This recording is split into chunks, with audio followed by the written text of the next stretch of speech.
So, oh, we have Piyush Prabhu also. Very nice. Interesting. Thank you, Prabhu. Thank you for joining. Nice to Thank you, see Prabhuji. you. Hare Krishna. I hope you're all back at home. I hope this timing is Yes, suitable also. So next week, no, I may be traveling a bit. So I mean, I just wanted to tell this in advance that one Saturday program at least may not be able to have. I think the 1st of July. This 24th June, I will try. Most probably, if there is possibility, it should be possible to do wherever I am. But next week looks like a bit challenging. So it's good that some of you have joined. And I saw our, I think most of you would have read Chanchalapati Prabhu's notes um, on last week's discussion. Those who have probably not attended last week and uh, saw the notes, I mean, you can see just in 2-3 verses how many qualities of Narad Muni is there to understand, right? That his qualities also and the purpose of his teachings also, a purpose of his appearance and what is he trying to teach. So in the first canto, uh, primarily he will be coming in he is in fact the initiator of Bhagavatam in one sense. Like if you see, the whole thing starts with Narad Muni instructing or advising Vyasadev to glorify Bhagavatam. So the incident preceding to that is that Vyasadeva has written everything, right? Now again, this Vyasadev's respondency also is a result of the question by the sages to our Suta Goswami. They are asking some 7-8 questions in the 4th chapter, the beginning of the 4th chapter. We didn't read them, but I'm just giving in a concise way. I'm just sharing this information. So they are asking this question like, when did where did Vyasadeva compile this great literature? Why was it spoken by Sukadeva Goswami to Parikshit Maharaj? And why Parikshit Maharaj did this, etc., etc. They are asking some questions. So as a result, the whole thing had to start with the incidents leading to Vyasadeva compiling this literature, correct? So that is where last week we discussed, like after writing all the Upanishads and Vedanta Sutra, the 4 Vedas and everything, Vyasadeva was still despondent. He was depressed. And he was introspecting himself on himself and what exactly I did wrong. That is, I did everything for the welfare of the others, but still I am not satisfied. Why is it so? And at that time, he said, Kimva Bhagavata Dharma na Prayana Nirupita 1431, we saw the shloka. Priyaha Paramahumsana Tayevahi Achyuta Priya. He is telling very clearly that maybe because I have not specifically pointed out or elaborated on the glories of Krishna Bhakti, that is devotional service. That is the only thing that will satisfy both Krishna and his devotees. So what is not pleasing to Krishna will not please me because I am Amsha, right? I am his Amsha. Mamai Vamsha Jivan, okay. So then it must be something that I did not do. And as soon as he thought like this, Narad Muni appeared there. Because Narad Muni is Vyasadev's guru, right? And Guru is nothing but an expansion of the Paramatma, the super soul in us. The super soul always keeps speaking, but we are not able to listen. Correct? So in order to help us even more being even more merciful, you in order to help us that, okay, you are not able to listen to my voice from inside. I will come out and speak to you as the Guru. That is why Paramatma is called Chaitya Guru. And when he comes out in the form of our actual Guru, that it's a Paramatma who is actually coming as the expansion of the in the form of the Diksha Guru or Shiksha Guru. So that is why we are supposed to see Krishna everywhere and every place, specifically at least primarily in our spiritual master, because they are expansions of the the Paramatma inside. Okay, now Vyasadeva himself is an expansion of Krishna, and now Narad, as soon as the Paramatma heard the introspection of Vyasadeva, he came out to describe in the form of Narad Muni. He describes the whole thing, as to how one should do devotional service, one should glorify devotional service. Why are you despondent? What's the cause of the despondency? And in what mood we should glorify devotional service? All these things he will be telling in this entire chapter and the next chapter.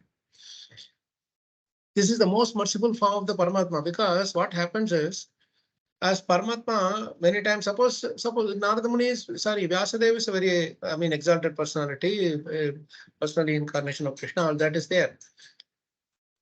But if he is going to write saying that, Paramatma inspires, Paramatma inspires, that is something which we may not be able to, as a fallen Kali Yuga entities, we may not be able to appreciate it. We appreciate it when two personalities speak. If I simply say that, okay, Krishna told me this, and say that, not many will believe. Understand? But whereas if I hear a conversation between two personalities, that is, who are like in between two people, that is happening, then that is more tangibly digested by us. Is it correct or not? Yes, yes. Right? If I simply say my manager told me this, and tell, that will not have bear so much of weightage. Whereas when I forward the email conversation between my manager and me, then everybody will not accept it, isn't it? So it's something like that. If you have to do a slight analogy there, right? So that is why Paramatma comes out in the form of Narad Muni as a guru, ideally. And Narad Muni is a very, very special form of Krishna's expansion. Very special form of Krishna's expansion, because he can travel everywhere. And he's a devotee at the same time, pure Vaishnava, Mahajana, everything we can say. And beyond that, he's an Acharya also. And on top of it, he's also teaching us the glories of Bhagavatam, glories of Bhakti, and how we should behave in this world. By his own personal example also he is telling. As Paramatma, he may not be able to, Krishna may not be able to give all these things, right? Whereas as a devotee, Narad Muni can tell about his past life, what is the lesson that we should learn from him. Means we are more able to relate to Narad Muni. You understand? Because he is coming in the form of devotee. We cannot relate to Krishna so much in the sense as he is. You see the difference. When Krishna is coming, he is coming with all opulence and full Aishwaryam and everything, correct? So as when it comes to Rama or Krishna, we cannot claim ourselves to be on the same level as Rama or Krishna. You got it right. Whereas when he comes in the form of, say, devotees, and he sends devotees, Nitya Siddhas, Nitya Parshadas, like Narad Muni, Prahlad Maharaj, Dhruva Maharaj, Pandavas, etc. No, then their teachings, they behave amongst us like one of us. Though they are exalted, they move about amongst us, move around us, along with in this world, like as if they are one among us. So they are like, they have their parents, or father, mother, or something. And then they are going through all the challenges like we go through. Then we are able to relate to them, right? Krishna doesn't go through any challenge, and he is not bothered by the material modes. He does not affected by the material modes at all.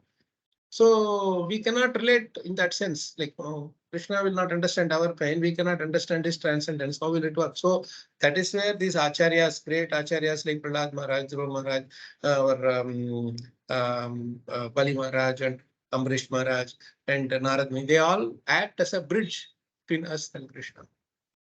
That is the boat, bridge, between us and Krishna, to cross over that river or ocean.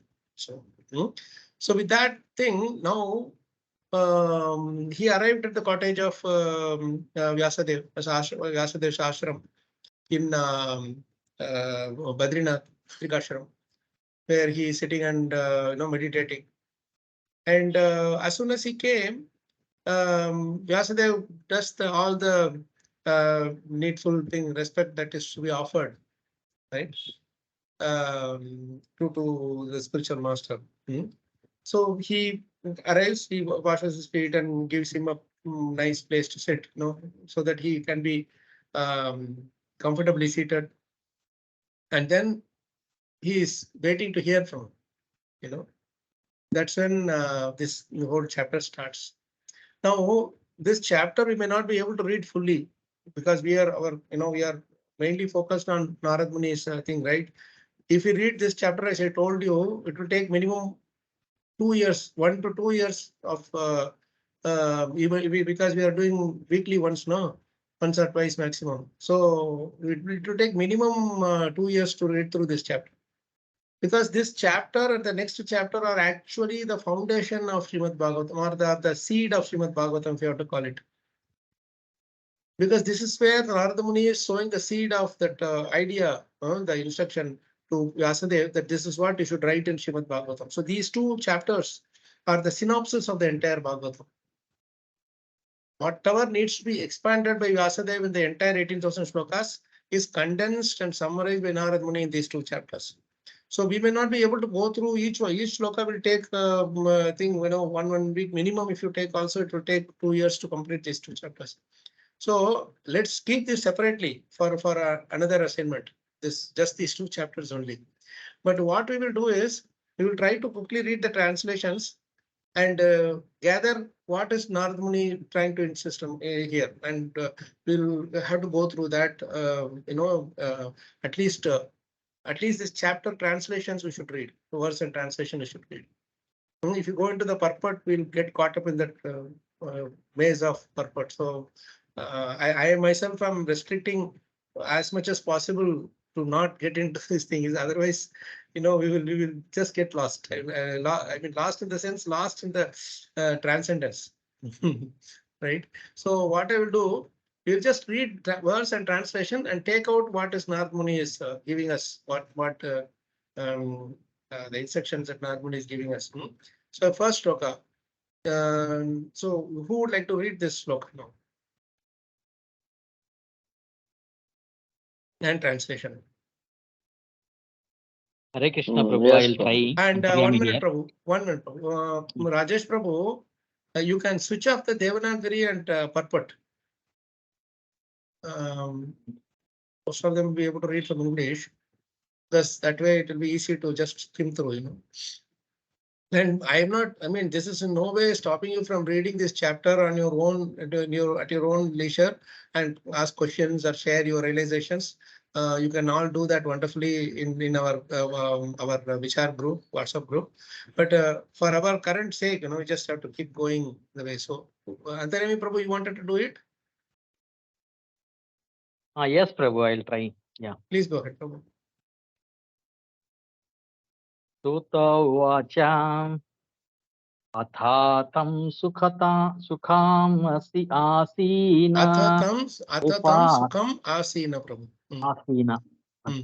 Athatam sukham asina upasinam brahchavaha Brihacharvaha. Devarshi Brahchiva.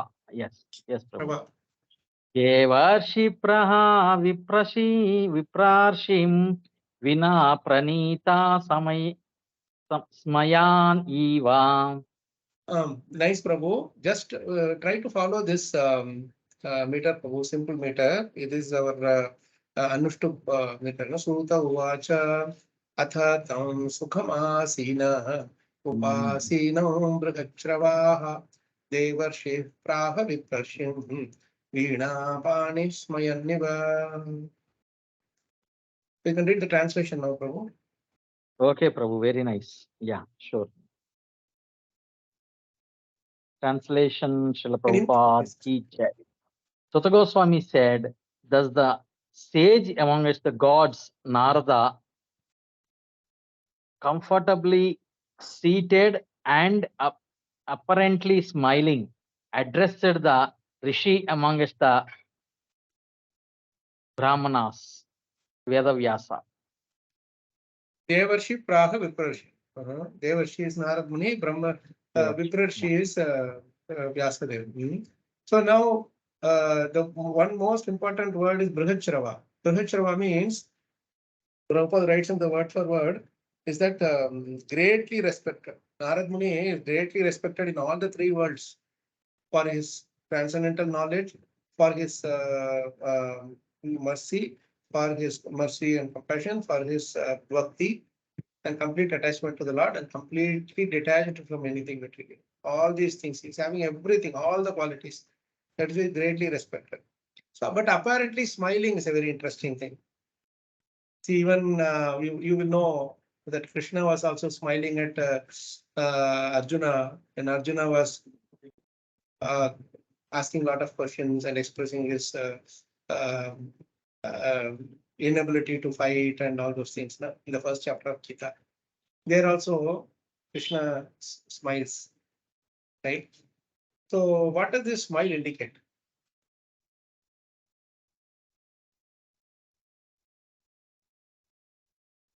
Now, there's two things are there. One is Narad Muni is the expansion, is an incarnation of Krishna also, right? By deliberation. That is, we saw that one of the incarnations of Krishna is Narad Muni. The other thing is he is the expansion of the Lord in the form of Paramatma. As we said, as Paramatma, he is inside, he comes out. Vedavyasa is going to speak those verses. Now, this Smaya Niva is very interesting.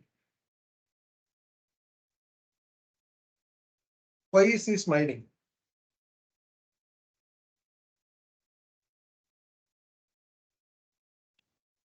Is it because Vedavyasi has already introspected and got to the Yes, cause? there is. He is not smiling out of sarcasm or teasing and all, because the guru doesn't have that kind of relationship. I mean, he doesn't have that. He is very happy that my disciple is actually progressing. Right? He is very happy, and that progress happens when we understand our own imperfections or mistakes. In there also, Krishna was smiling because Arjuna really wanted to find a solution to the problem. Similarly, here also, Vyasadeva really wanted a solution to his problem of despondency. That's when Krishna, our acharyas, spiritual masters, they feel that yes, he is in the right candidate for me to give the best solution.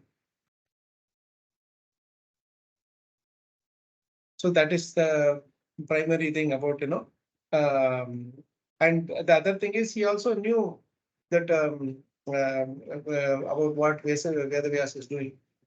Here, one additional point, there Krishna is smiling because of that, but here the first line of the purport, if you read, Hemamataji, you were trying to say this point, no? Can you read that statement?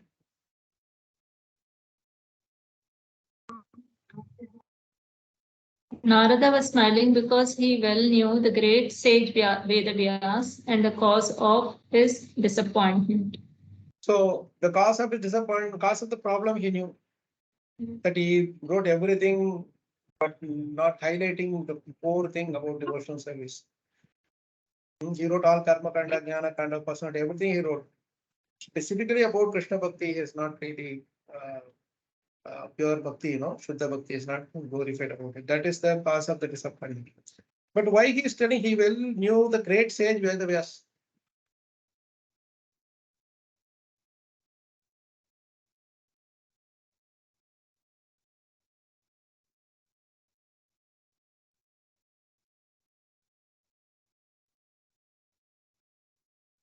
He was his disciple. Because he was his disciple. Sorry, who was his disciple? Vedavyas was his disciple. Snarman is disciple. Yes. That Vedavyasi is Bhagavan incarnation. Yes. That is also there, Krishna's incarnation. Welcome, Rohini Prabhu. Hey, nice to see you. Thank you for joining. So, what does that mean? That he knew that Vyas, he knew the purpose of Vyasadev's incarnation, that is Krishna's incarnation as Vyasadeva. And he knew very well Vedavyas means he very well knew that Vedavyas is an incarnation of Krishna, correct? Yeah. So he could see this as a pastime enacted Ah, by that is Vyasi and not his- that point is what is I wanted to hear. He knew that Krishna is playing the pastime of being despondent, and so he is smiling. Like, okay, Krishna, this is another lila. Actually, I am acting as your spiritual master, but you knew everything. But what you are doing is that you are making me act as if I am going to give you some solution to your problem. But in reality, you are the one who is going to give solution to all the problems. All the problems for everyone.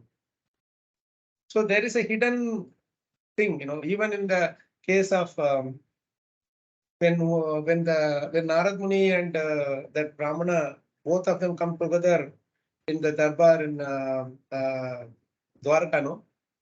One Narad Muni is carrying the message that Yudhishthira Maharaj wants to do the Rajasya. The Brahmana is coming with the message that all these kings are arrested by Jarasandha, appealing to you for your help. For that time, Krishna seems as if bewildered. How can I go in two places? Actually, he can go to two places together. That also a pastime he enacted. But still, what is he doing? He is telling Uddhava is my best counselor. He knows better to advise us what. At that time, Uddhava also is smiling. You are a puppeteer and I am the puppet in your hands. Whichever way you want me to dance, I will have to dance. You are acting as if you don't know, but you know everything.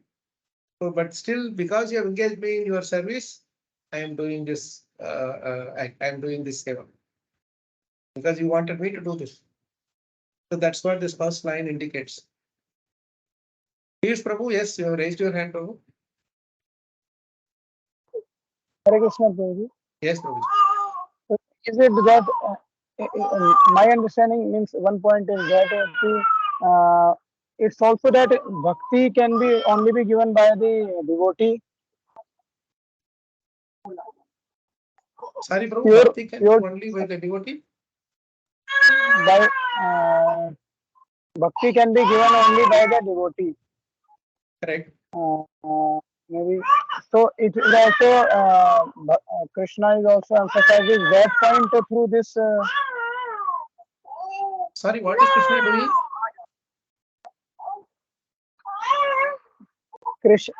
Krishna is through this pastime is telling that the pure bhakti is only given by his pure devotee. Yeah, that is. Oh, okay. You are saying that way. Okay, that's a good point, Prabhu. Krishna is trying to prove through this pastime that bhakti can be given only by a pure devotee. Yeah, that's very important. Nice point of view, Prabhu. That's also there. Thank you for that. Any other points from anyone else? Questions or comments? Hare Krishna Prabhu. Yes, Antaragni Maybe, Prabhu. yeah, you said also that is 200% right. But what I was thinking, like smiling here, Narada Muni, like he is the best disciple of a Gurudev, because in Bhagavad Gita also it is mentioned, Pranipatena Pariprashnena Seva, asking the right questions to the Guru.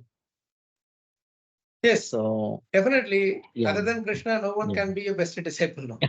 He is the best in Yeah, everything. yeah, So a exactly. disciple also he has to be the best. To Sandipani Muni also he was the best disciple. Yes, best disciple, Right. best Shishya. So, yeah. so everything that he is teaching is how to be the best of best version of what we are. Whatever role we are given, we should be best in that. No, that is the best means we should try our best. That is the important thing. Whether we are best or not is Krishna to decide, but at least put leave no stone unturned. We say, satisfactory. Okay. So this is very interesting. Now there is something more also. If you as you start reading, actually Narada Muni will be chastising Vyasadeva. Actually, he will literally fire him, not just chastisement also. If you read through the translations now, as it comes along, you see how is it he is knowing that he is Krishna only, and still he is scolding left, right, and center. Because Krishna also instructs Narada Muni that you should play the role of the spiritual master perfectly. Just because I am coming as your disciple doesn't mean that you should dilute your position as a spiritual master. So that way, Narada Muni, like Yashoda Mata also was beating Krishna. Of course, there she didn't even care whether is Krishna is Supreme Lord or not. But here Narada Muni is aware of this Krishna's ultimate position, eternal position. So that's the beauty. Now you see the next couple of verses, 2-3 verses, Narada Muni will be asking some really, I mean, he will ask questions in such a way that how can you be in such an advanced position to be able to do this, dare to do this kind of a mistake? Now you are an authority. You will keep everybody will take your authority and do all kinds of nonsense. Saying, Yasdev don't. Well, I can do. What is the wrong problem? So you have misdirected them deliberately, which is condemnable. So let's read the next one.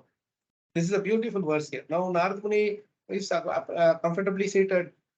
Vyasadeva is sitting next to him. Now Narada Muni is going to ask some questions to Vyasadeva. There's going to be a conversation basically. So let's read the next one. Who wants to read the next verse? Should I, Prabhu? I'll try. Please. Narada Uvacha Parasharya Mahabhag Bhavatah Kadachidatmana Kachidatmana Paritushyati Sharira Atma Paritushyati Sharira Atma Manasa Eva Va. Translation by Srila Prabhupada ki jai. Addressing Vasudeva, the son of Parasara, Narada inquired, are you satisfied by identifying with the body or the mind as object of self-realization? Just 1 second.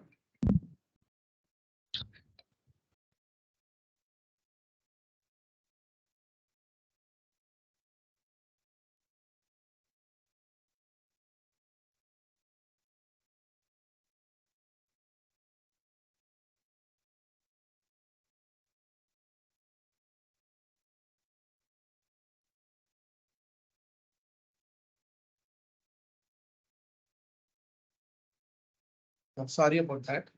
Now here, addressing Vyasadeva, the son of Narada, are you satisfied by identifying the body or the mind as objects of self-realization? It's a very deep question. Now, without going through the purport, or if you can also go through the purport, can somebody elaborate this? The question that he's asking. This is exactly how a spiritual master talk to the disciple. So what does he mean by this? It's a very tricky wordings here. Are you satisfied by identifying with the body or the mind as the objects of self-realization?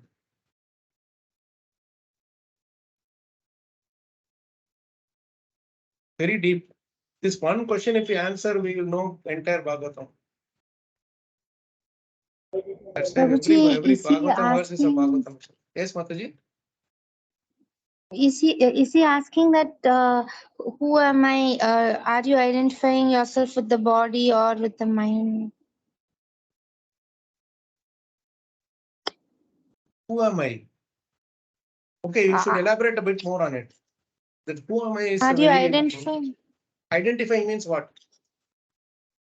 Thinking that I am the body or thinking that I am the mind? Instead of thinking, there is thinking and all is separately the other thing, but I want I want to give it in a more practical terms. Anybody I can mean, do. Identifying the body or mind as the object of self-realization means what? So is he trying to say that, Prabhuji, that this body and the mind, through body and through mind, we can actually realize the self? No, not that way. It's not like that. Prabhu, can I answer? Yes, Prabhu. So normally self-realization means what is our, as an Atma, what is our constitutional position? But here the question is, are you satisfied by identifying the body? That means he is asking Vyasadeva, whether are you identifying yourself as a body or mind? By identifying so, are you, is it the object of self-realization? Actually, self-realization means what I understand, it's for the Atma, but not for the body and mind. Correct, Prabhu. I want to hear this through some practical example. Now, what we said is a statement true. That is correct. Self-realization means actually self-realization means not simply knowing about the self, but acting on the platform of soul. You understand? Yeah. Whatever we act, when we say acting on the platform of soul means our you want to satisfy something, right? Anything that you do, you are going and earning something. Who are you trying to satisfy? Satisfy Supreme Lord. No. That is when you are doing it. Generally, I'm saying. In general, when I am doing something, what is the first thing that comes to my mind? Yes, Rohini Prabhu. See you raise your hand. Prabhu, you are on mute.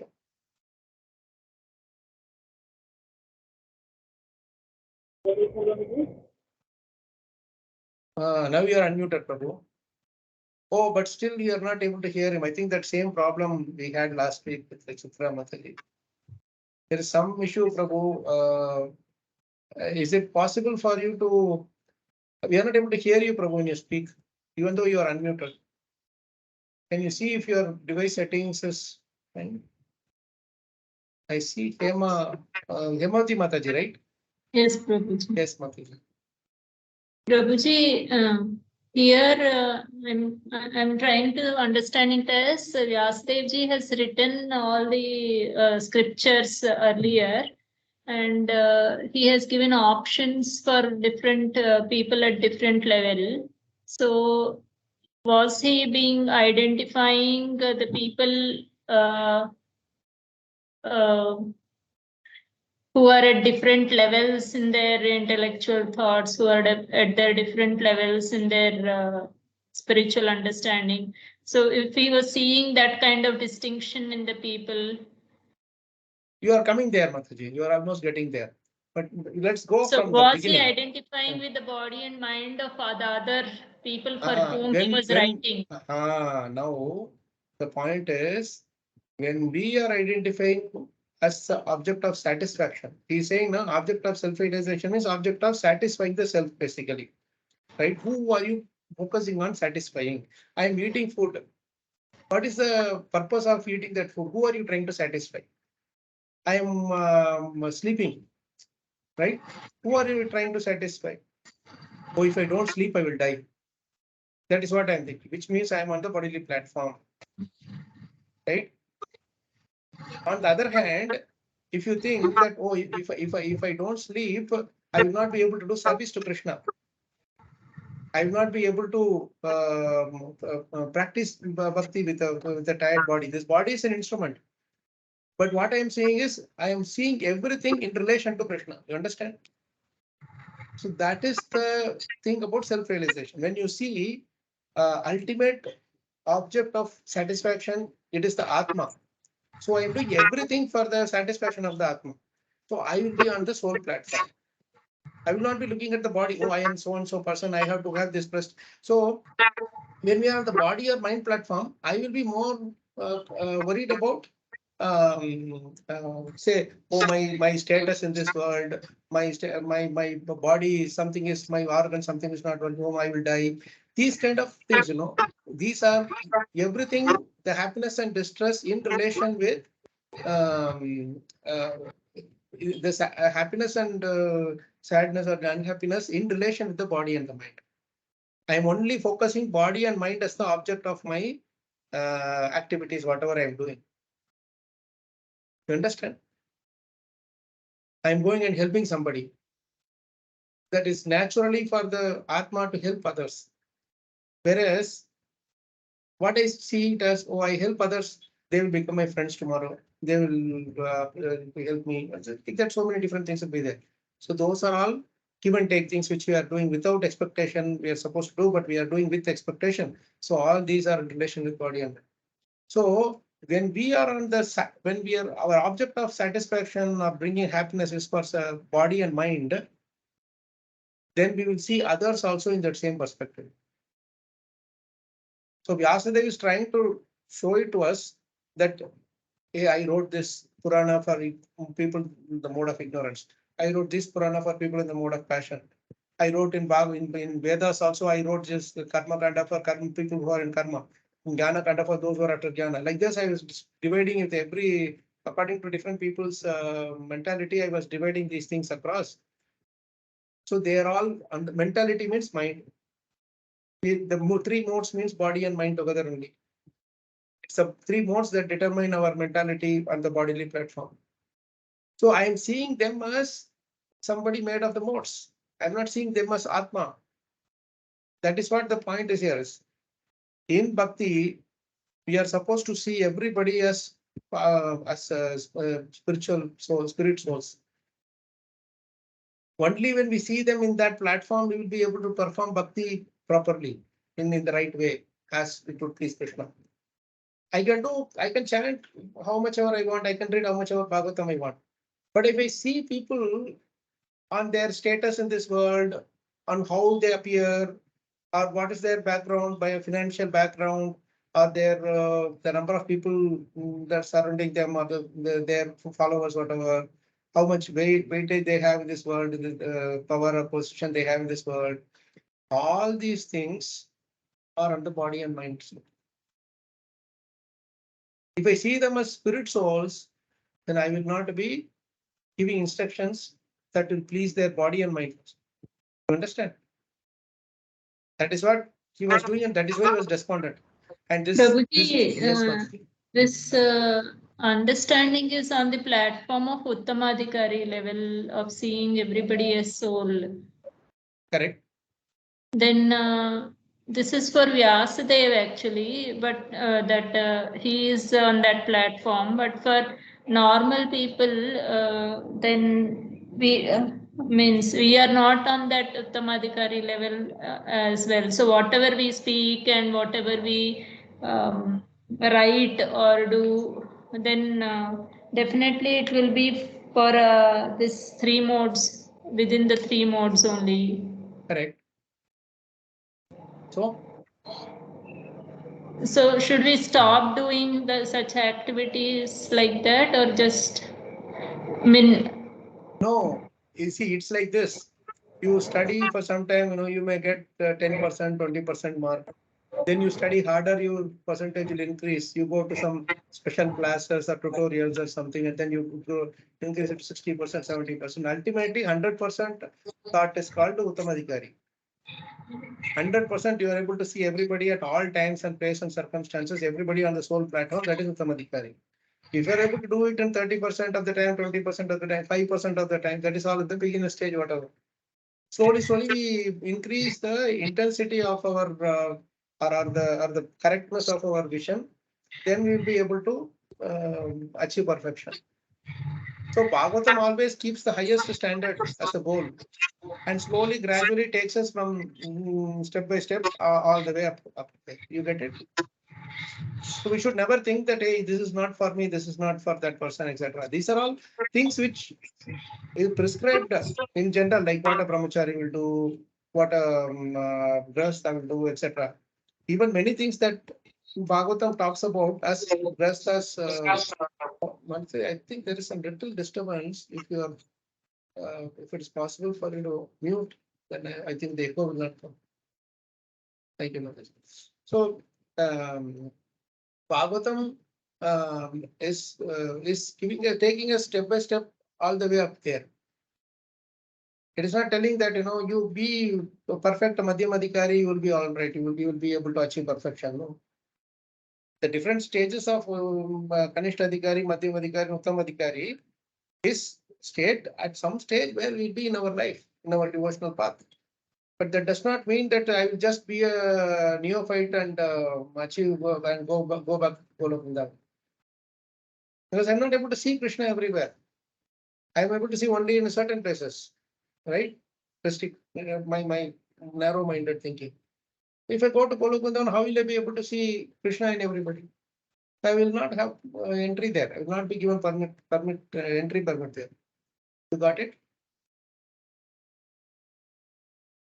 So Yes, the idea is for us to show, for the spiritual master to take us gradually from the lowest to more to all the way up there. By the end of Bhagavatam, you will by the end of studying Bhagavatam at least once or twice or how many ever times and practicing that, we will achieve a point where we will be able to see Krishna in everywhere and every place and circumstances in everybody. And that is when we will start relishing Bhagavatam and Bhakti purely. Until that point, all these fears and everything will surround us. It will become we will not be able to see Krishna all the time. But still, since we are in the path, we will progress. That's why we are doing Nityam Bhagavata Sevaya, Nityam chanting. Does that help, Mataji? Yes, Prabhuji. But however, I still feel that Vyasadeva, what he did is not wrong. Whatever options he gave for different people, he did it for their benefit only. No, he did it for their benefit only. But what he did is that, oh, this person is Shiva worshipper, I will give him Shiva Purana. This person is Devi worshipper, I will give him Devi Purana. Like that, he was seeing them from their body and mind perspective. He was not seeing them on the soul platform. Soul is always connected with Krishna only. They are wanting to connect with Krishna only. You got it? Okay. That is the thing that he is trying to. You can talk about glorification of Shiva, Devi, Ganeshi, everybody you can say. But they are all also part and parcel of Krishna, right? So they are all executing certain responsibilities as per Krishna's order. So he should have given the complete structure also, saying, yes, this is Shiva Puran, I am glorifying Shiva in this Puran, but that is not the ultimate. There is someone more ultimate than that. So this is how the connection is. That connection he didn't give. Because what he was doing it with the idea probably is that if I tell somebody is greater than Shiva, then his faith and focus on Shiva also will be lost. So let me first bring him to that focus of Shiva. I think what Jesus also did the same thing to Christians, right? Those people out there. I have a lot more to tell you, but now you are not ready to hear that, so you just take this for now. Like that. So basically, that missing point, that who is the ultimate, that was missing. And in Vedanta Sutra also, he was giving Atatho Brahma Jignasa, then Tattvamasi and all those things, but he didn't tell clearly who is that who is that Janmasya there. That is why he didn't put Om Namo Bhagavate Vasudevaya there in the Vedanta Sutra. That is why he became disturbed. From where everything came, from where everything is going to go. He just said like that in Vedanta Sutra. Right? People will be wondering from where everything came. Where? You didn't tell us. You're just simply putting it like a question mark. From where everything came, from where everything is going to go, by whom everything is maintained. That's all. It looks like an incomplete statement, but it is a complete statement. But if ignorant people will not understand what is the message behind it. That's why when he started Bhagavatam, he said, okay, I will start with the same Janmadhyasya, but I will put Om Namo Bhagavate Vasudevaya as the first line so that people will know. Vasudeva is that person from whom everything is coming, everything is being maintained, and everything is going back. And I pray to that Supreme Lord. Then everything becomes clear. You understand? Yes, Prabhuji. So that is the thing. That missing link is the only thing. That is the only thing. Okay. I saw Gaurav Prabhu. Yes, Prabhu. My question has been answered, Prabhu. Thank you. So Paramatma has told me what is the question in your heart. Nice. Prabhu. Okay, so let's go further. Now, do you understand, Madhav Prabhu? You are able to get that point, right, Prabhu? Yes, Prabhu. That he is identifying the body and mind. If he had identified them as souls, then he would have definitely spoken about the super soul, who will be the ultimate bestower of all benedictions and satisfaction. Okay. Okay, One point we can say, yes. Prabhu, ki, Yes, in Bhagavatam, Vyasadeva tells Krishnas to Bhagwan Swayam, but nowhere else he tells this. Yes. He says somewhere in Mahabharata and a little bit like from Bhishma Dev is speaking some prayers, or Draupadi speaking, and those things are there. But the problem in Mahabharata is that if you don't approach in the right point, by right perspective, it will look like a masala story for you. And then Krishna will be like a guest role, just coming and going, crying with the Pandavas, then becomes himself becomes doubts as doubts. Like that sometimes will come. But he is doing all these things as a leela that will be proved only by the eyes of the Bhagavatam, eyes of Bhakti. Beautiful, Prabhu. Thank you. Piyush Prabhu? Hare Krishna, Prabhuji. Yes. It's like that, that in Srimad Bhagavatam there is a elevation from lower modes to the pure goodness level. Basically, there is a CD like a stair, and full given from the lower modes, from the ignorance mode to the pure goodness stage. We can be elevated. Exactly. But in other Puranas or in other only the material modes, up to the modes, different modes are given. Yes, not Prabhu. beyond that. Yes, Prabhu. Very true, Prabhu. That's why it's for like people in the mode of passion, they want to do certain things, then that some sections are given. People who are, that's why this Bhagavata Purana itself is to take us to all the way to the Shuddha Sattva platform, from where we can execute pure devotional service. So in other Puranas, they are restricted to that good only. Yes. They are Maximum to that level. to that maximum to that. Yes, Prabhu. Thank you, Prabhu. Gaurav Prabhu? You have something to say? No, Prabhuji. I see your hand raised. That's why. That's okay, no There is some issue. No, you have to, after the thing, you have to lower your hands yourself. It is not showing that option, Prabhu. No, when you go there, it will say, when you click on your name, it will say lower hand, it will be there. No, Prabhu, that option is not coming. It's like Haribol mode for me. Always Haribol hands mode. raised. Haribol mode is nice, very nice. Okay, I lowered your hand, don't worry. Should come sometimes these teams, this basically. Yes. Okay, so let's move on. So now this is a very, very important question that Narada Muni has asked this question to Vyasadeva, that this is the primary problem that you had, that you are identifying everybody on the bodily and mental platform. If you had seen everybody on the soul platform, you would not have been despondent now. Are the platform in which they are, platform, they are all soul, they are all atmas, covered by this body and mind. This Stula and Sukshma Sharir, they are all pure souls. If you see from that perspective, then you'll be able to influence everybody. That is the whole idea. Prabhupada saw that way.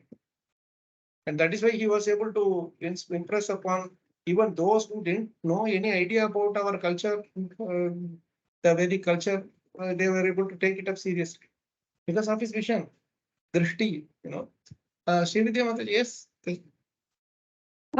Prabhuji, that is why he has written about the yajnas or pujas to perform so that they can get rid of their material miseries. If you do this, you will get this. If you do this puja, you will get this. So, or this vrat. So all that he mentioned because he was seeing in their bodily miseries. if he had seen them in soul platform, then he would see they are suffering in this material world and how to come out of that. He would have recommended that. Correct, correct. That's why even now, whenever they do any Vedic samskaras and all, at the end of the thing, all the pujaris, they will say Sarvam Sri Krishna, right? Yes. After doing all the karmakandi yajnas and all they do, finally they will say Sarvam Sri Krishna. That is the ultimate thing that they're supposed to do. All of them do. And even the mantras they do, it's all Krishna's names only. Those things are, very obvious things which people don't understand. Anyway, so that's a good point, Mataji. Thank you. Let's move on.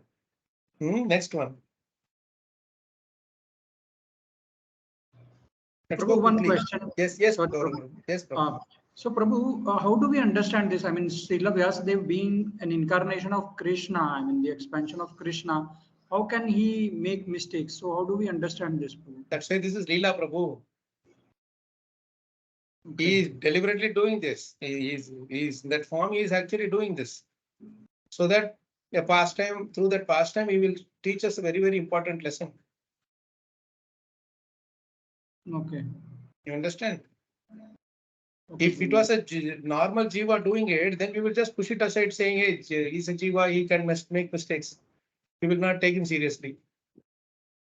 But this is Krishna himself teaching us that that you are doing this. I mean, if you do like me, then you will also be going through the same response. When your object is not vyavasayatmika buddhi, vyavasaya ekayeka purnandana. When your only aim is to satisfy Krishna, to please Krishna, whatever I am doing is only for Krishna's pleasure, then I will not run around here and there. You got it? That's why in the purport, one cannot be cheerful by nature. If you see in that second verse, beautiful line that is, one cannot be, last line, one cannot be cheerful by nature unless one is factually seated in self-realization. This is transcendental to the material body and mind. So this is the line that cheerful by nature. We don't have to be artificially cheerful, showing the day I want to show people that I'm happy. No. Naturally be cheerful. When we are on the platform of Atma, soul platform. Because it is transcendental to the material body and mind. When material body and mind platform we are there, then we cannot be cheerful by nature because they both are dukhalaya shaswati. Got it? So material things means, so that's why this cheerfulness is prasannata is possible only in when we are in that established or situated, permanently situated in that Atma platform. Atma platform means always thinking about serving Krishna, that's all. When we are always thinking about serving Krishna, serving others, to always thinking about how to do better devotional service, that is Atma platform. Because that is the only thing that will satisfy the Atma. So you are always thinking about how to satisfy the Atma, not to satisfy the body. So suppose you have to go for example, Prabhu, if you have to go and do some Rath Yatra service. In the morning, you are suppose you are going there for at 9 o'clock, you're supposed to be there. No, you are leaving home by 8 o'clock. Will you be demanding, so come on, serve me 7-course meal, come on, give me this, give me that, give me dessert, give me all kinds of, food, and then only I will go. Just whatever is there, you will just take and go. If nothing is there, you just drink some water and go, isn't it? Why? Because your focus is on serving Krishna. And when your focus is on serving Krishna, material bodily needs or mental needs are given lower priority, are ignored basically. And that is when we are actually situated. That is how we are situated on the soul platform. Sometimes you are so much absorbed in Bhagavatam that you will not understand what is the time, the time that gone. That is on the Atma platform. If I mean, oh, this is how long it will take, I have to go by looking at the time again and again and see when it will end. Or sometimes I go here, I go there, then come back, not fully focused on the subject matter, then I will be more materially motivated on the body platform. I'm feeling hungry, I have to go. No, But when your hunger, you forgot about your hunger, you forgot about your sleep, you forgot about your other problems and anxieties, that means that you are on the soul platform, isn't it? Because these are all related to body and mind. So actually the soul, if you're actually on the soul platform, you will never get materially despondent at all. The very fact that we are materially despondent itself means that we are on the bodily platform. That's the whole idea, right? Yes, bro. Any number of problems will come, but still you will be cheerful by nature, because that you have accepted it as a given. You know, it is definitely going to be there anyway because of this material world's nature. Samsara dharma. Samsara dharma means it's a nature of samsara, this world. You will not fight over it too much, or lose your sleep over it too much. You know? Nice discussion, guys. Thank you. See, Thank you. don't blame me. Huh? Nice questions are coming, so only we are going slow.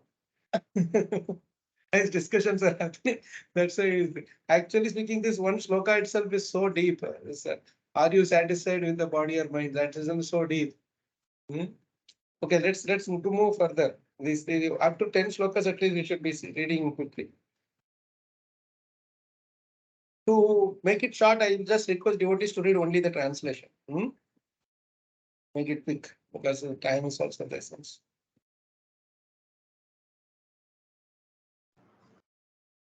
So now Narada Muni is telling Vyasadeva that why, in spite of all these things, you are despondent. He is listing a few things. Let's read that. Let's hear that. Should I read the translation, Prabhu? Yeah, only translation, yes. Yeah. Text 3 translation. Your inquiries were full of your studies. Your inquiries were full and your studies were also well fulfilled.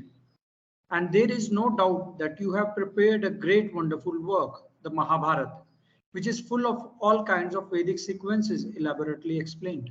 See, this is interesting because many times we become despondent because our knowledge is not full. You know, we are not complete in our knowledge. We lack knowledge of that subject matter. So Narada Muni is clearing that doubt in us by saying what? Your inquiries are full.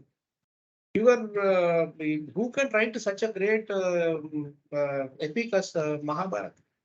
You have done it with all Vedic sequences elaborately explained.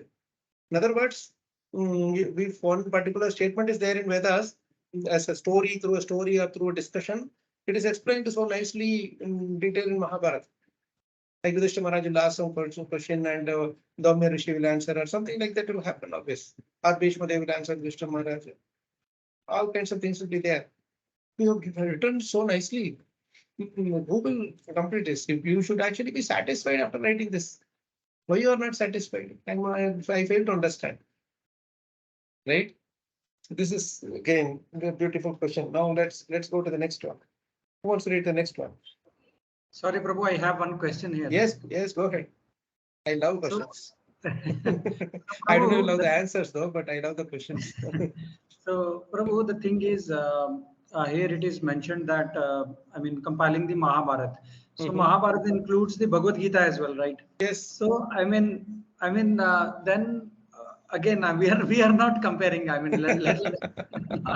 Like we were having the discussion last time. But how do we understand this? Something he has written which includes again the this Prabhu Mahabharata. In Mahabharata, not only Bhagavad Gita is there, Krishna himself is there. Right? So if he is saying that this is not correct, what does that mean? You have given out of the 1.25 lakhs, you have only 700 shlokas for Bhagavad Gita.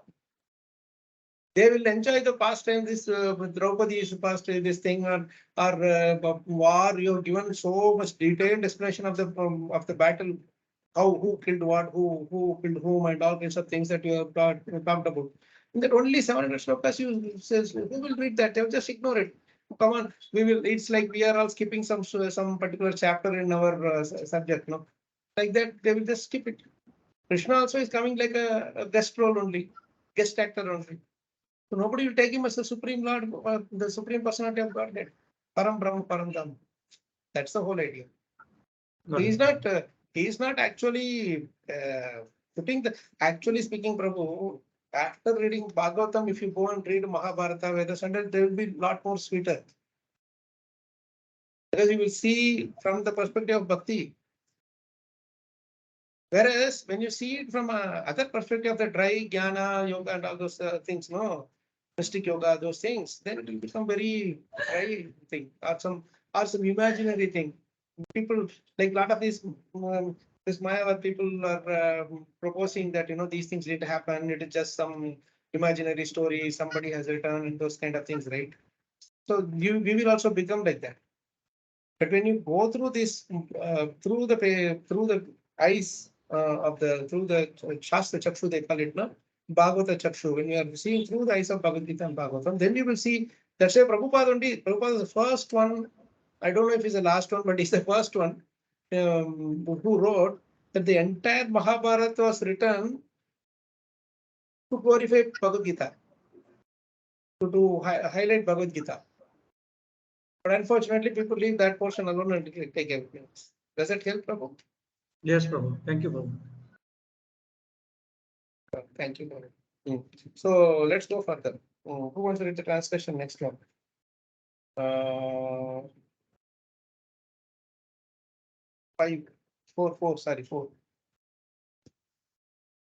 Hare Krishna, Prabhu. Yes, Prabhu. You want to read or you have a point to share? Point. Your voice is One breaking, point Prabhu. that we. Okay, Hare Krishna, Prabhuji. Yes, Prabhu, little better. Prabhuji, that in this that Bhagavad Gita is the basic philosophy is there only.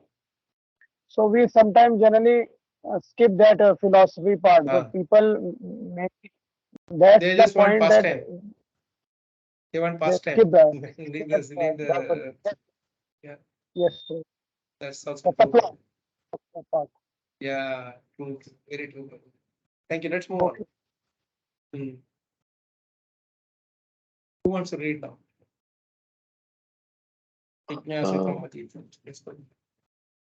Madhav Prabhu, yes, please go ahead. Yes. Fourth sloka, translation. You have fully delineated the subject of impersonal Brahman as well as knowledge derived therefrom. Why should you be despondent in spite of all this, thinking that you are undone, my dear Prabhu? See, in this is very interesting, no? My dear Prabhu, Prabhupada is writing nicely, your Prabhu. So, Akritartham your Prabhu means you have not done any, as if you have not done anything in your life. You have done so much really, Vedanta Sutra. And then the impersonal Brahman also, and the knowledge read there from there what the jnani is basically for jnanis. Why are you thinking you are undone in spite of doing all these things? So now he has asked these two questions. Now Vyasadeva is going to answer. He is going to tell something very interesting about Narada Muni. So that is what we should know. A couple of shlokas he is telling about what is the special, unique quality of Narada Muni. Let's read fifth shloka translation.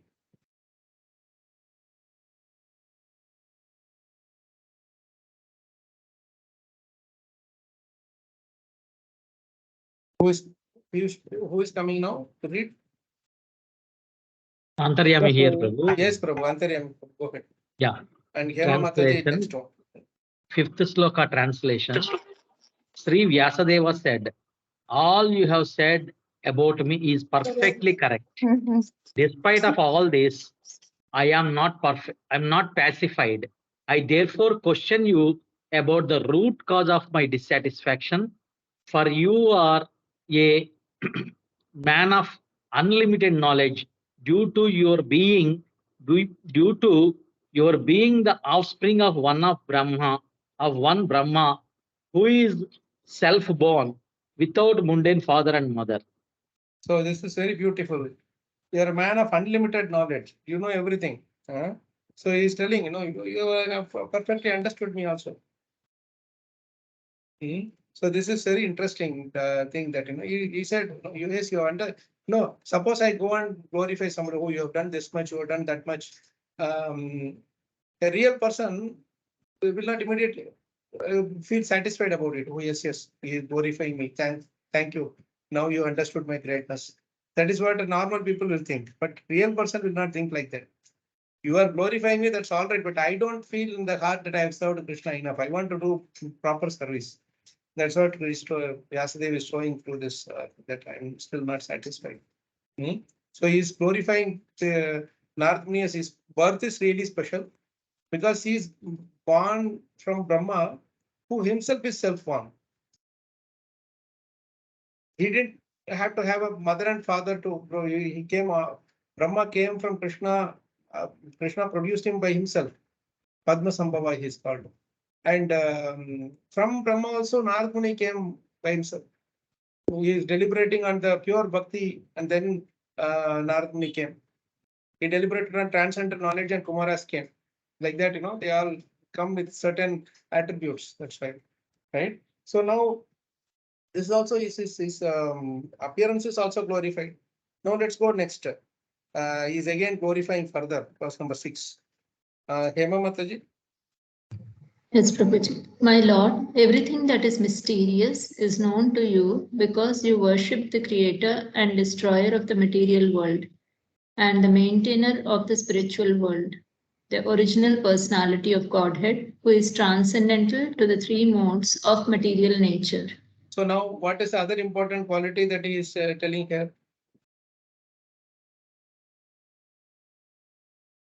Who at least is saying here? All these have to be added to our list.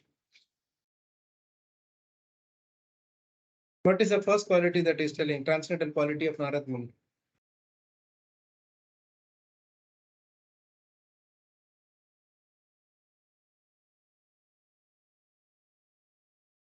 That you are a devotee Yes. of... No. Everything mysterious is known to you. Even the most confidential things you are aware of. That is one important quality.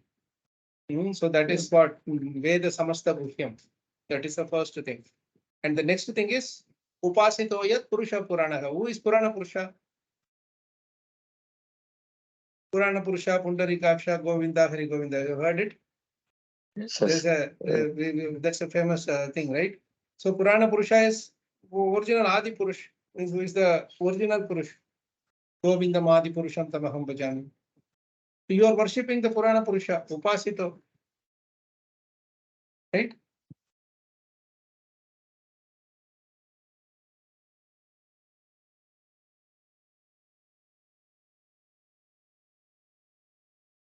These two things are coming out from here.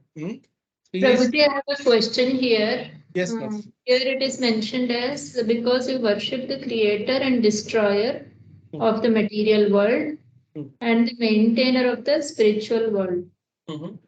So here creator and destroyer of material world is for Vishnu or for Brahma and Shiva? What exactly? End of the day, from Vishnu only Brahma and Shiva are coming, right? So it's Krishna in the form of these three. They are all Guna avatars, right? Vishnu, Shiva and Brahma. All of this, they are expansions of Krishna. Like to say avatars, they're different avatars, right? Sakti Avesha avatara, then you have the Kala avatars, then Purusha avatars, then this is Guna avatars. So all three are done by him only. So you either call Shiva as the destroyer of this material world, that is also true. And you say Krishna is the destroyer of this material world, that is also true. Because ultimately in his order only Shiva is doing it. Under his permission or approval only Shiva is doing it. Or in the sense, they both are not separate people. It's just Krishna's in Krishna in the form of Shiva is doing it. Krishna in the form of Brahma is doing the creation. You understood? But only difference is that the only difference is that there's a Swamsa Avatara, Kala Avatara, then this is Guna Avataras. He, upon being touched by some specific, like the milk, when it is touched by the sour element, it becomes curd. So there is an external thing that touches that Krishna is touching. You understood? And that is when he becomes Shiva. Whereas if you take Rama, there is no touch like that. He himself is coming without any, he's just exhibiting certain attributes. So that is a slight difference, you have to call it that way. Got it? Okay, Prabhuji. And Brahma again, he is empowering a jiva as a thing. That is, a Brahma is the topmost jiva in this thing. Shiva is not jiva though, but that is a slight difference. But these are all technical things which you understand. So why is saying material world to creation? That is a question that I was going to ask. Why is saying creation, maintainer and annihilator of the material world, but in spiritual world is only saying maintainer? Yeah, this is what also I found different.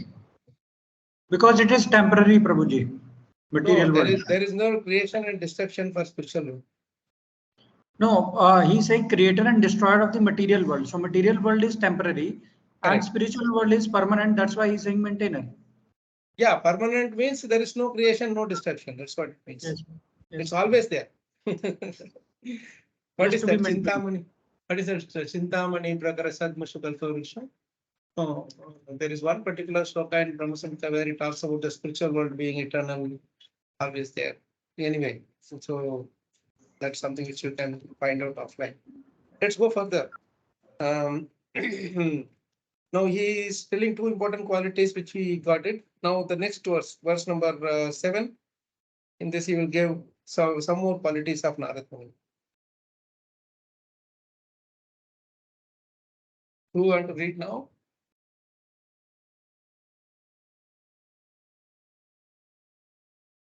Like, Hare Krishna Prabhu.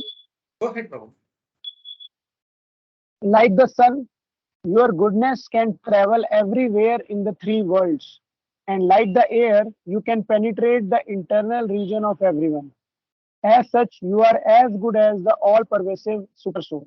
Please therefore find out the deficiency in me, despite my being absorbed in transcendence under disciplinary regulations and vows. So what is he saying? Very humbly, Vyasadeva is telling to Narad Muni that you are my spiritual master and I am begging you for this, that you are like the sun, your goodness travels everywhere. This is a very important quality. So whatever good qualities, special qualities that you can see in the sun, no, you can immediately relate it to Narad.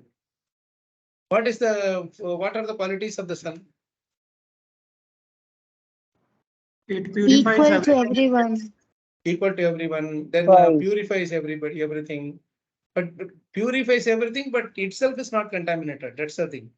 Yes. We enter into a gutter and we may clear it and purify it and let it go, but we will be contaminated. We will have all things in our hand. But sun, the same gutter, you just keep it in sunlight for some time. In the morning it will be wet, in the evening it will be dry. But sunlight is pure. I mean, sun doesn't get contaminated by that, by its touch, right? That is the same way a spiritual master also, as a devotee also. Narada Muni travels everywhere. We will get contaminated when we travel everywhere, but he doesn't get contaminated. It's a superb quality of Narada Muni. That's one thing. Like the sun, you can travel everywhere. And another important quality of sun, you forgot that.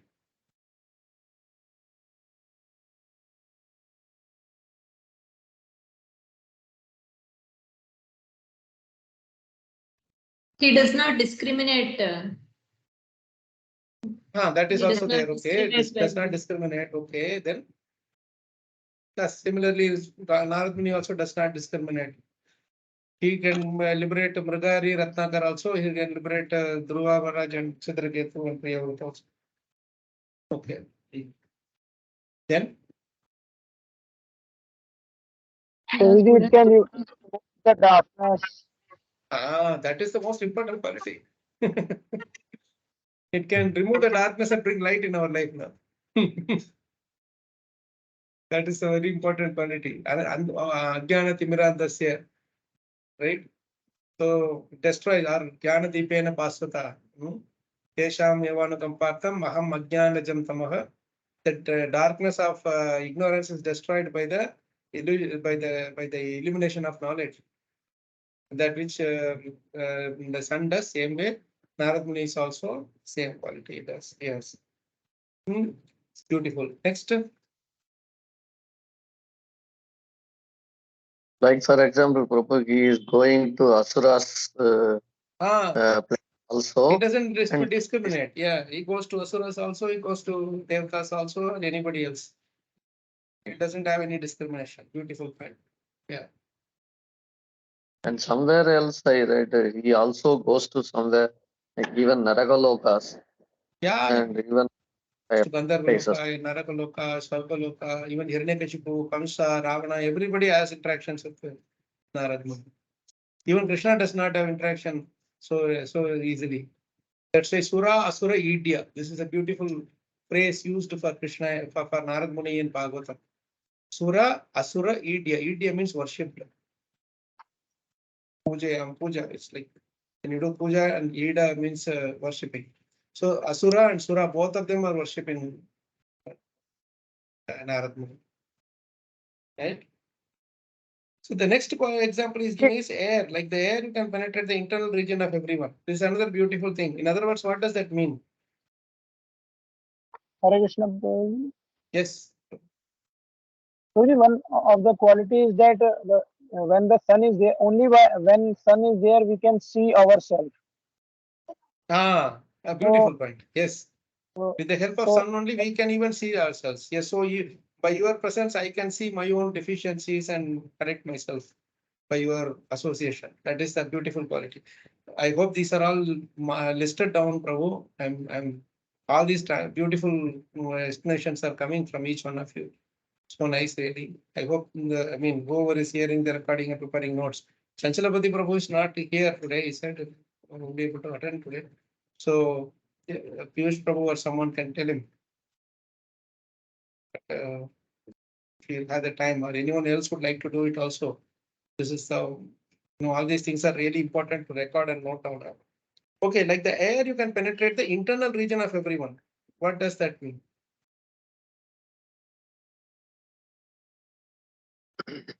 Because 10 type of airs which are going all the parts of All the over body. the body. They are very vital. And they go even to they are generated from the heart. And they are the primary reason for our bodily functions. When the air reduces some places, it creates problems in our body. That's the whole idea of the Ayurveda also. So Krishna, like that, is present everywhere. Not only that, he can penetrate into the internal region, means innermost core of the heart, he can go and understand what is in our heart. Without him, without the air in the body, we cannot exist. That's the subtlest thing that connects between the Sukshma Sharira and Sthula Sharira. The prana, that Vayu is there, no air.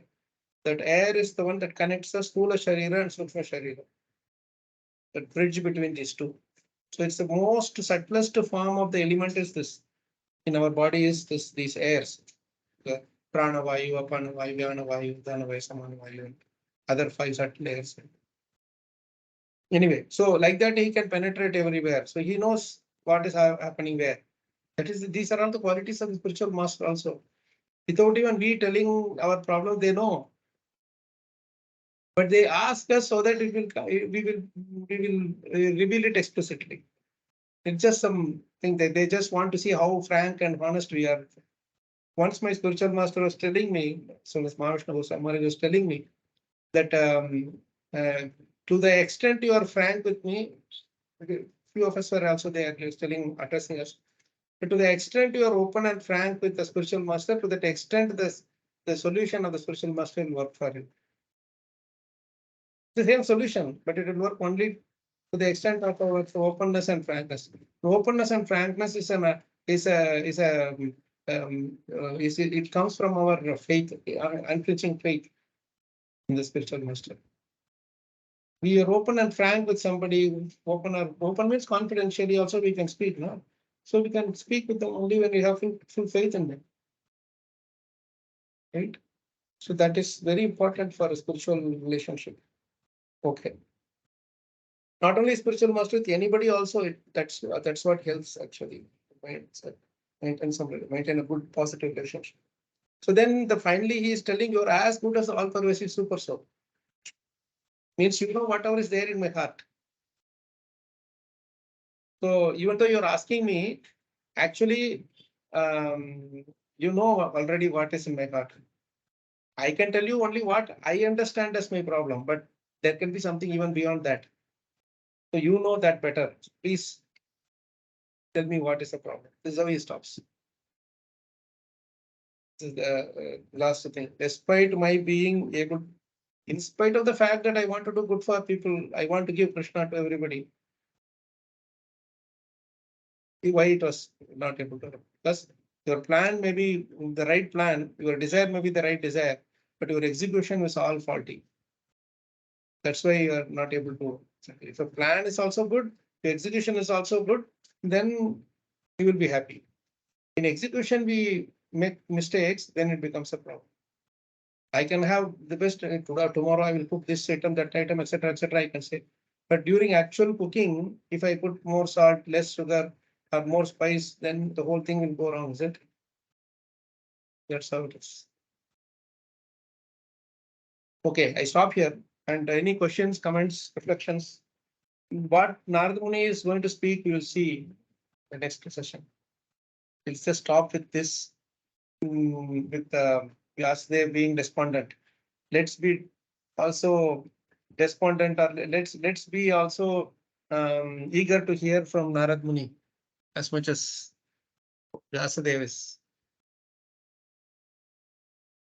Anything that you would like to reflect? Yes, Prabhuji. The second last line, the please therefore find out the definition. Despite my being absorbed in transcendence under disciplinary regulation and vows.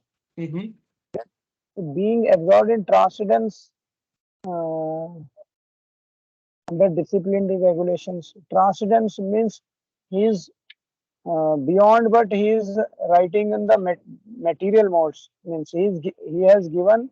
Yes. Material modes. So that is why, Prabhu, all our Shastras are actually beyond impurity. You understand? That is why they are all beyond mistakes. Like you cannot find fault with it. Right? What is that? Veda Apaurishaya. They are called Apaurishaya. They are not returned by people with material deficiencies. This is Krishna who wrote it, but not with material deficiencies. You understand the difference? When Krishna was writing, he was not having those material deficiencies. He cannot have material deficiencies. But just that the execution is wrong. You understood the point? Execution. If we had written, then we would have written with material deficiencies. But Krishna did not have, Vyasadeva did not have those material deficiencies. That is why Narada Muni is highlighting this point. You are also good, like first two slokas. Well, later in this chapter also he will tell highly he will glorify his capabilities. That is why in the beginning itself Prabhupada writes very clearly that his despondency was not due to lack of knowledge.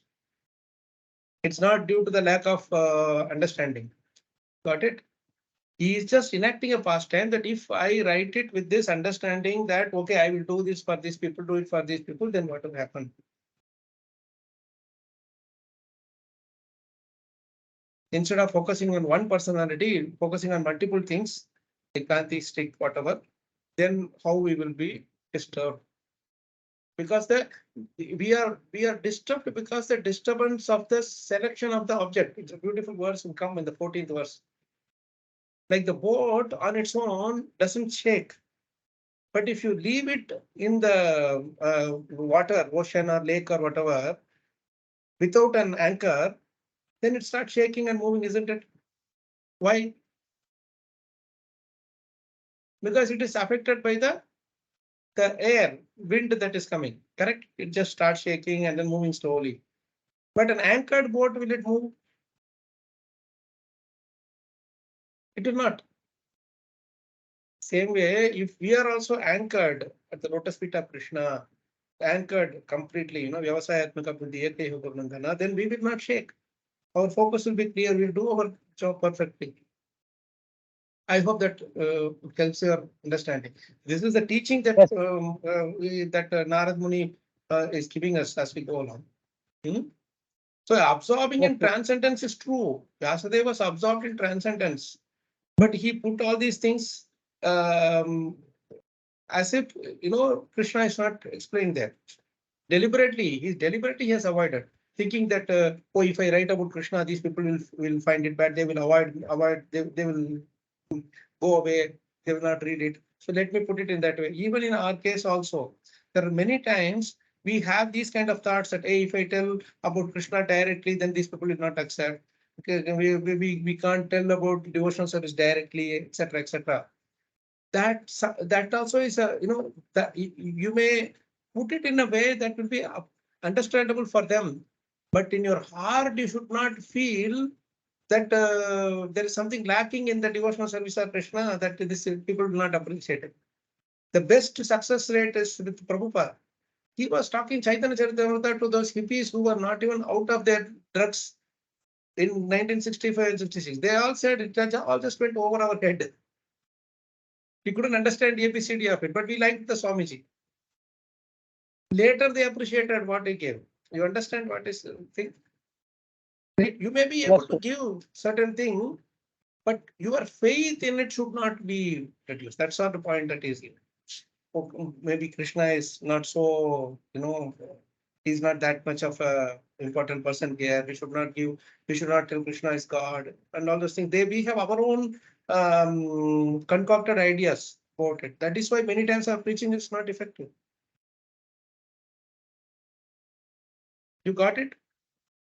Yes, Why sir. we are not able to? Because we ourselves are lacking faith. You have so much faith in prasadam that this prasadam will definitely make somebody a devotee. And then what will you do? You will cook it in the best possible quality. Best quality prasadam will make. And to offer it to Krishna, you will offer it with full faith. And then when you give it to the people also, you give it with full faith. And then you will see the next week they will be coming more to the programs and start chanting very soon. So the faith is what works through. But what happens is we have many reservations ourselves in our heart. If I tell this way, then these people will not accept. If I tell that way, those people do not accept. Then we have our own restrictions. So Krishna sees how much faith you have in me. You see, there's a very interesting incident. That Prabhupada was asked to give a class in Japan, I think. He went to Japan and he was staying with one other person, two, three people, with somebody. One Indian guest actually hosted him with few other people. And he was asked to speak in a gathering where some 2-3 Mayavadis were also there. So that one person, that Mayavadi, he was speaking on and on, and Prabhupada was visibly upset, and nobody was stopping him from speaking. He was just talking some funny things, all that. Then Prabhupada, after a while, he can't tolerate. He just immediately went and he shouted, "You stop speaking. You have no qualification to speak anymore." And then he took the mic and he started speaking. And then the crowd was not able to understand what's happening here, And after the program was over, he came home. And this guest was very upset, actually. This Indian guest, he was upset at how Prabhupada does things. But he can't also directly tell Prabhupada. So he went to him and he said, Swamiji, what you did, it has affected some people and all that. And Prabhupada was very calm and quiet. He didn't have any effect of that thing at all. He was calm and quiet. He was telling, yes, that's all right. If they want to feel upset, let them feel upset. No problem. But, I don't know why you have to do like that. I didn't like the way he was belittling Krishna. I didn't like the way he was putting down Krishna's supremacy. I don't care.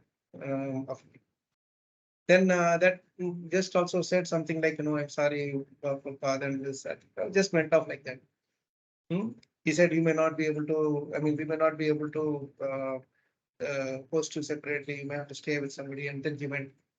After he went to Prabhupada, said he himself is not having faith. He wanted his own glorification. That's why he is not able to accept Krishna's glorification. So if you want to accept Krishna's glorification, if somebody is not glorifying Krishna or demeaning Krishna, that also you should be strongly against it. Prabhupada didn't care. And we don't even know where that Mayavad is, but we all know what is Prabhupada's achievement is, or what his purity and potency is. So my point is, to the extent you are faithful about something, to that extent it will work for you and for others also. Why some people are able to do book distribution so nicely? They have so much faith in Prabhupada.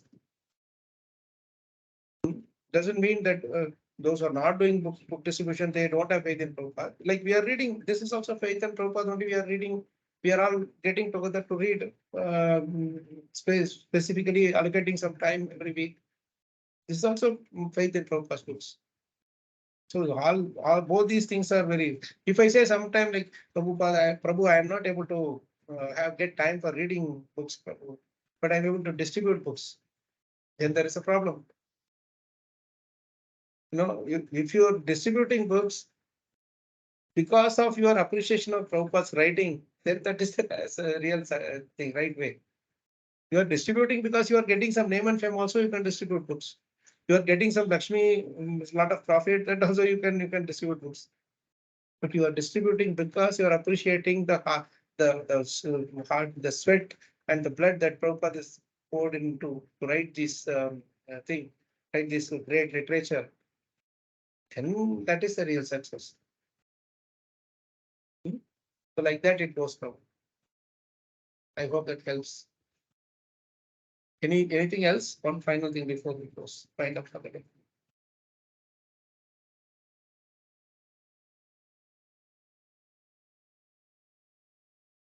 Okay, so from 8th sloka onwards, we will read Krishna willing this coming Wednesday, coming Saturday, Krishna willing, and we'll go further on. So we'll stop here. Thank you so much, Prabhu Sanmataji. It's really wonderful having your association, especially Narada's association in all your presence. We all had Narada's, we all will be having Narada's association for some time, you know. Okay. Thank you so much. Shrimad Bhagavatam ki jai, Srila Prabhupada ki jai, Srila Gurudev ki jai, Anta Koti Vaishnava ki jai. Go to Monday, Hari Go, Panchalam, Vaishnava ki jai.